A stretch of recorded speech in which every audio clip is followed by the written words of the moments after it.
जय ओम विष्णुपाद परमहंस परिव्राजकाचार्य स्तोत्रष्ट श्री श्रीमद अभय चरणारविंद भक्तिवेदांत स्वामी शील प्रभुपाद की, जगद्गुरु शील प्रभुपाद की।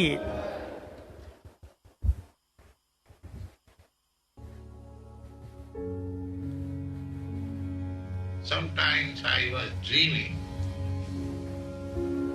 My spiritual master, he is calling, and I was falling.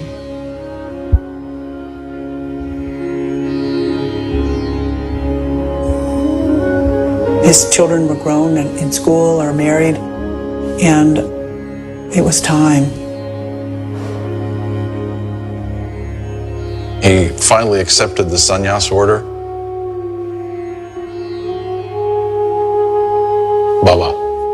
Baba means father.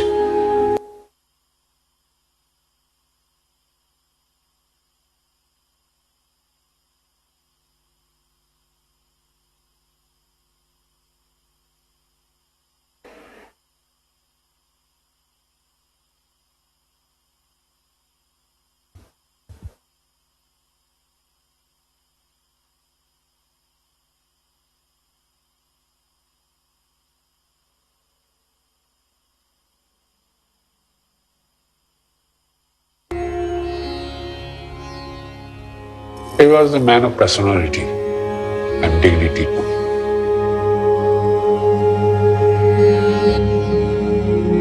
I was stunned and I was shocked at that time when I heard it.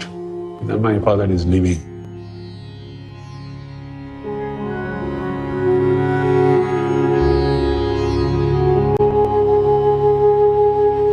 He advised me, please take care of your mother and your family.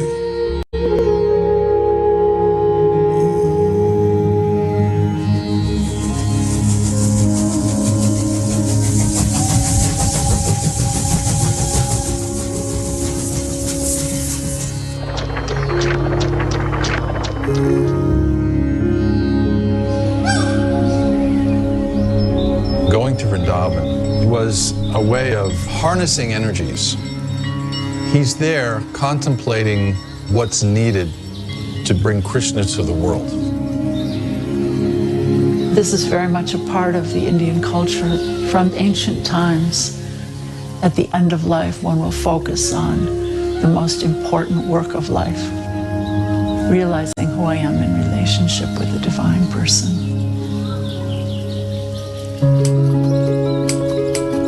It was an intense period of writing, getting those first 3 books of the Srimad Bhagavatam published.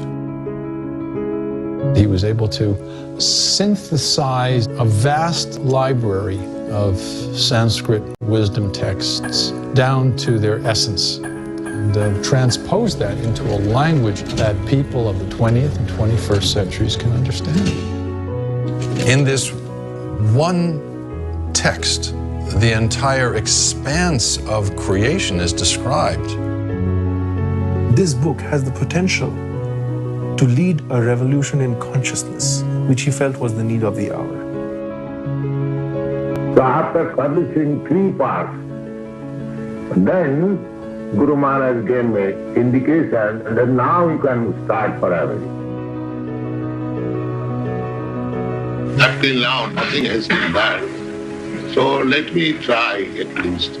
It is better late than never. He said that he would like to go to America. I was surprised. I said, Swamiji, don't go there. You are too old to go and it will be too cold for you. I said, are you crazy? The old man, you are going to die. Who will look after you? What will you do then? Still he insisted. So I said, all right. So I made arrangement for him to go by Jaladuta.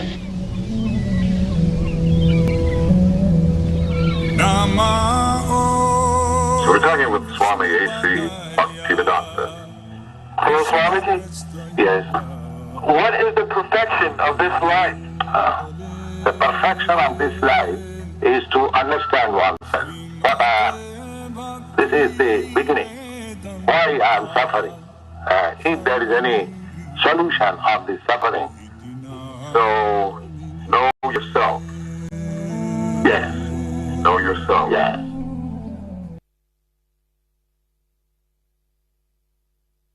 Srila Prabhupada ki.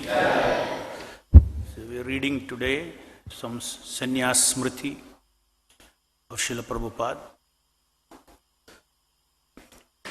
Interaction with Srila Bhaktivedanta Saraswati Thakur during Srila Prabhupada's Grahastha days.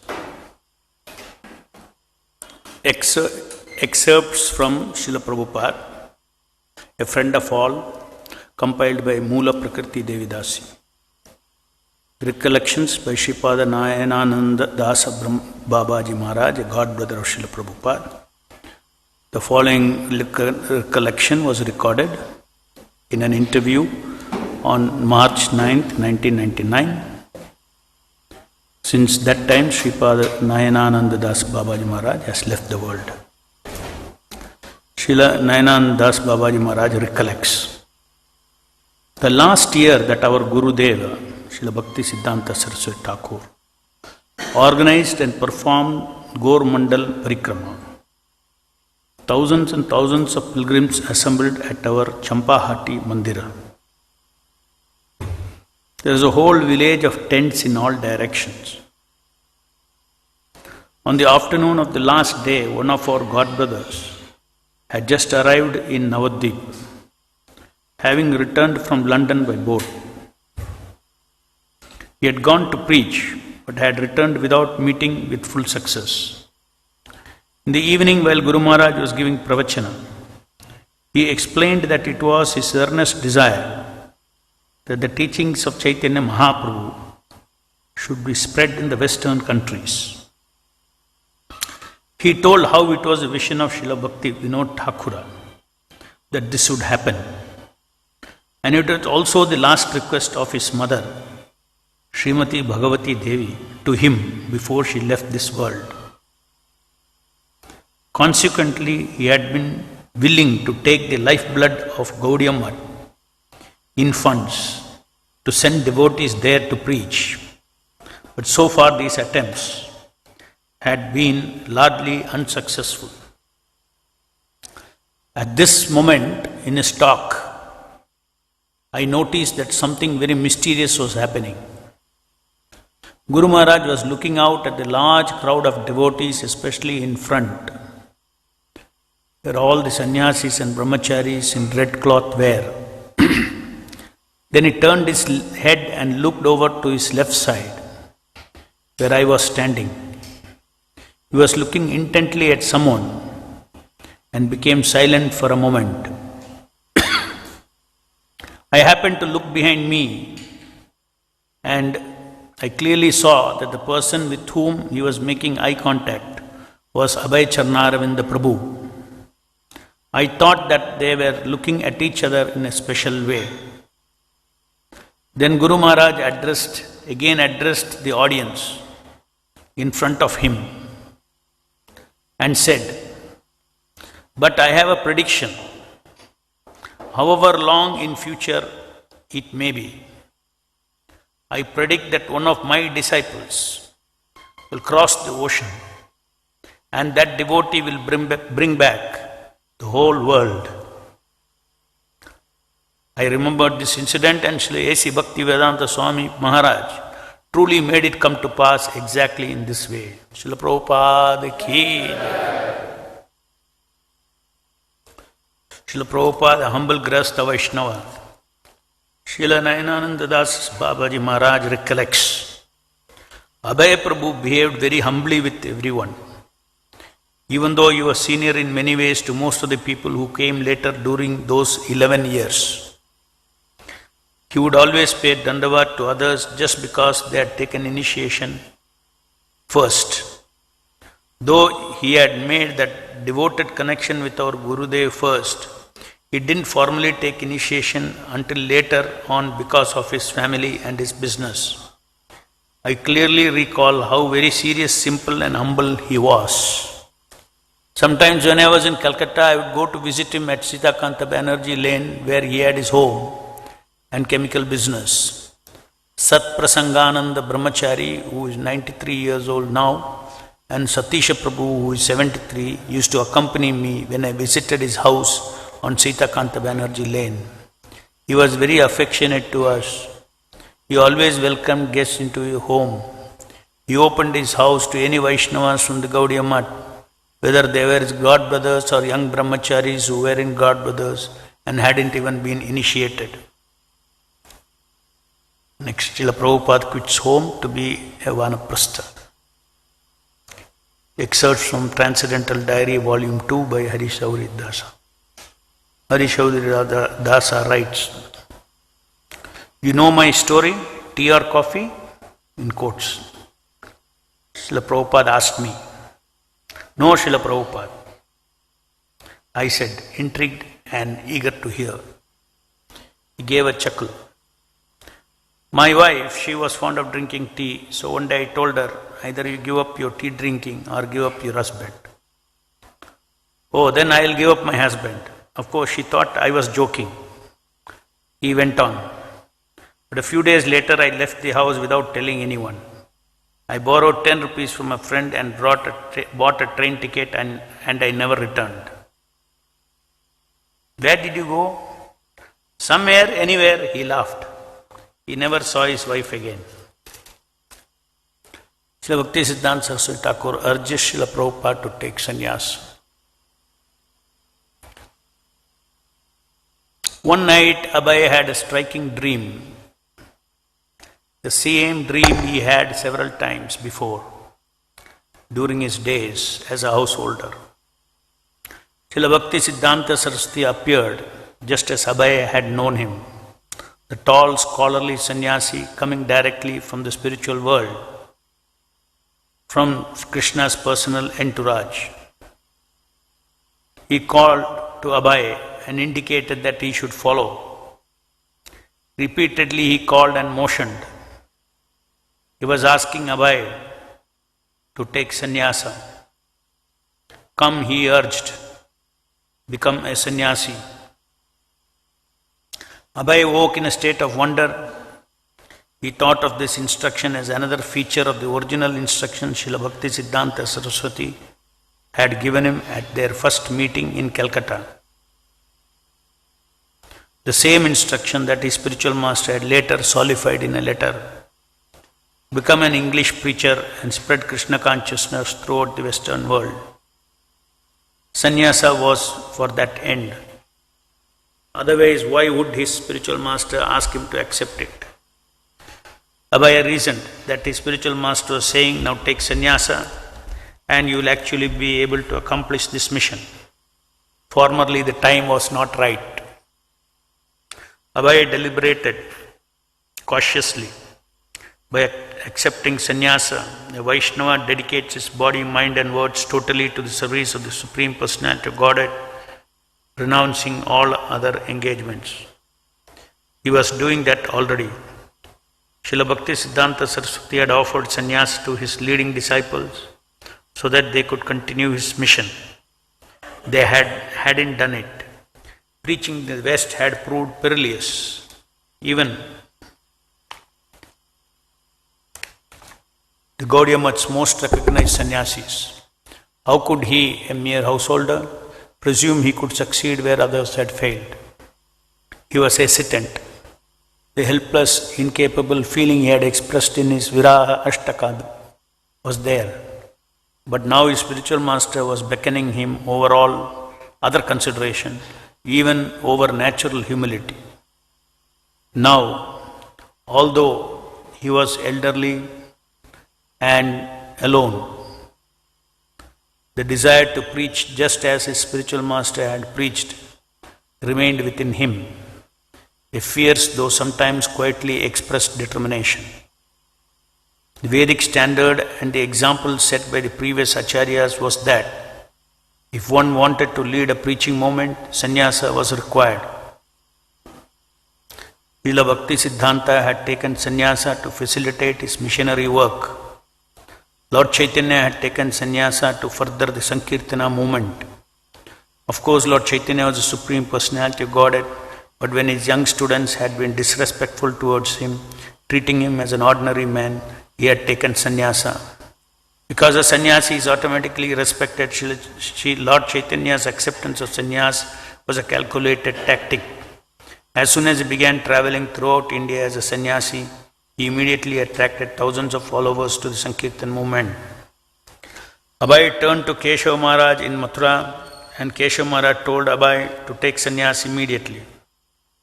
After corresponding with Tirtha Maharaj, Abhay had felt some uncertainty about accepting sannyasa, and now that he was being encouraged so strongly, he resisted.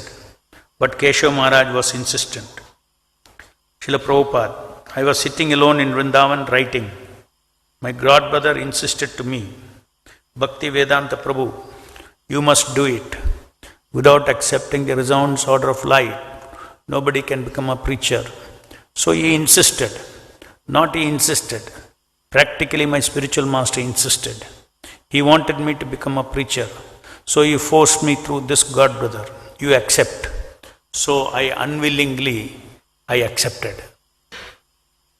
On October 21st, 1968, on the occasion of the disappearance day of Srila Prabhupada's Sannyas Guru, Bhakti Prajna Keshav Maharaj, Srila Prabhupada recalls in ISKCON Seattle. Srila Prabhupada, one has to accept the renounced order from another person who is in renounced order.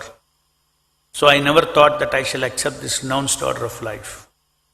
In my family, when I was in the midst of my wife and children, sometimes I was dreaming my spiritual master that he is calling me and I was following him. When my dream was over, I was thinking. I was a little horrified. Oh, Guru Maharaj wants me to become sannyasi. How can I accept sannyasa? At that time I was feeling not very satisfaction that I have to give up my family and I have to become a mendicant. That time it was a horrible feeling. Sometimes I was thinking, no, I cannot take sannyasa. But again I saw the same dream. So in this way I was fortunate. My Guru Maharaj, Prabhupada begins to cry, choked voice, pulled me out from this material life.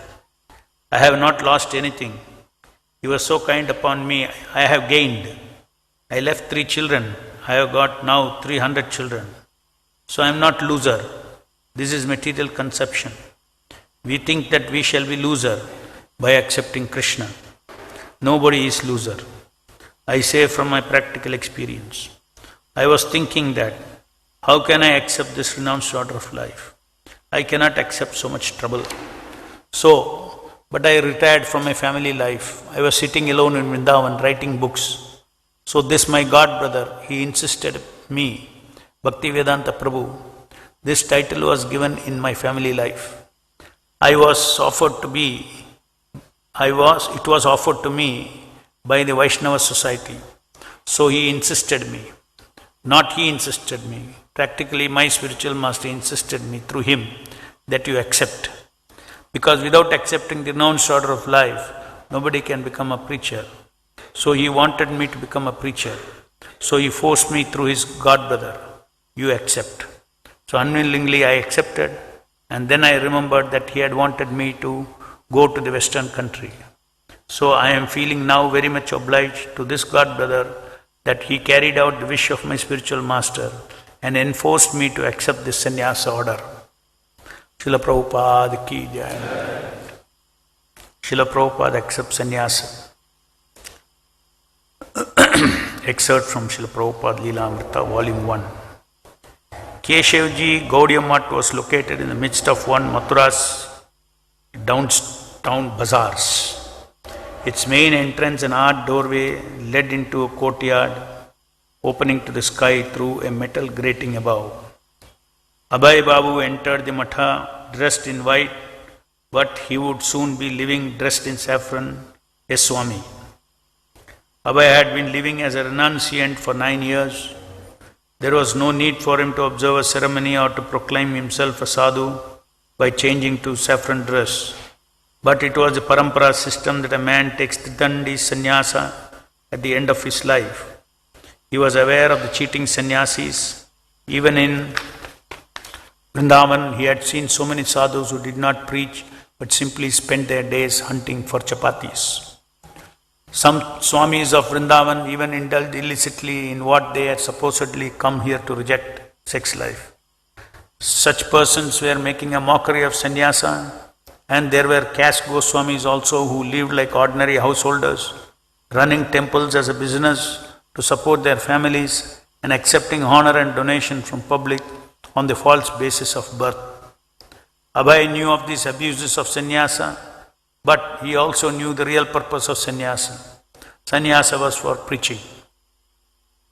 On the morning of September 17, 1959, in the 50 by 25 foot DT room on the second floor of Keshavji Mutt, a group of devotees sat before the deities of Radha and Krishna and Lord Chaitanya. The deities were colorfully dressed in royal clothing and silver crowns.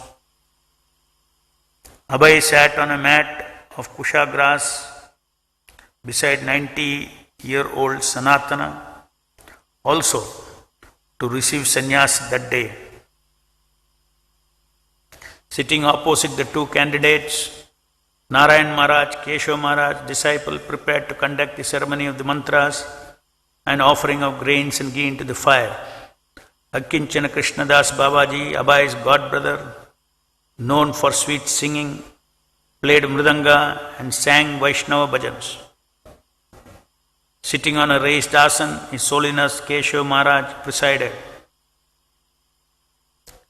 Narayan Maharaj chanted the required mantras, then sat back silently while Keshav Maharaj lectured. Then, to everyone's surprise, Keshav Maharaj asked Abhay to speak. Abhay had not expected this. As he looked around at the gathering of devotees, he understood that common language was Hindi. Only Keshav Maharaj and a few others spoke English. Yet he knew he must speak in English. After Abhay's speech, each initiate received his sannyas danda, the traditional head-high staff made of 4 bamboo rods bound together and completely enwrapped in saffron cloth. They were given their sannyas garments, 1 piece of saffron cloth for a dhoti, 1 for a top piece, 2 strips for the underwear. They also received tulsi neck beads and the sannyas mantra. Keshav Maharaj said that Abhay would be known as Bhaktivedanta Swami Maharaj and that Sanatana would be Muni Maharaj. After the ceremony, the 2 new sannyasis posed for a photograph standing on either side of their sannyas guru, who sat in a chair. Keshav Maharaj did not impose any strictures on Abhay. He simply encouraged him to go on preaching.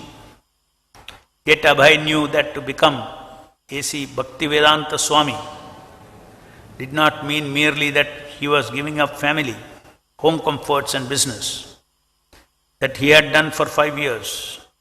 Changing from white cloth to saffron cloth, from Abhay Babu to Bhaktivedanta Swami Maharaj was a special significance. It was a mandate he had required, the irrevocable commitment.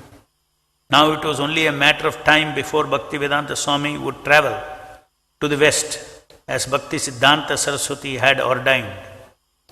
This was Bhaktivedanta Swami's realization of his new sannyas status. Gaudiya Patrika's account of sannyas initiation included a biographical sketch of Sri Srimad Bhaktivedanta Swami Maharaj, listing the major events of his life. The article concluded, seeing his enthusiasm and ability to write articles in Hindi, English and Bengali, Bhakti Siddhanta Saraswati Maharaj gave him the instruction to take Tridanda sannyasa.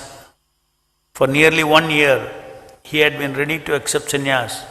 The month of Bhadra, on the day on which Vishwarupa accepted sannyasa, Bhaktivedanta Swami at the Sri Keshav Gaudiya Mutt accepted sannyas from the founder of Vedanta Samiti, Bhakti Prajnana Keshava Maharaj. Seeing him accept his sannyas, his ashram of renunciation, seeing this pastime for accepting the renounced order of life, we have attained great affection and enthusiasm. One of Srila Prabhupada's disciples, Rupa Vilas Das, recalls, "We were spending a little time with Prabhupada's godbrother Krishnadas Babaji Maharaj, with whom we had a very affectionate relationship. He was telling us the story of Prabhupada taking sannyas, and he said, ceremony was going on with Keshav Maharaj overseeing and conducting the initiation. Narayan Maharaj was chanting the mantras and I was doing bhajan. But as is my habit, I got a little too loud. So Keshav Maharaj was making a gesture with his hand palm down as if to say, not so loud. Krishnadas Babaji said, and as soon as he would turn his head, your Prabhupada would go like this, turning his palm up, indicating to chant louder. Then Krishnadas Babaji laughed, as always did, and he said, it was then that I knew he would be the leader of the Hare Krishna movement. Prabhupada ki jai.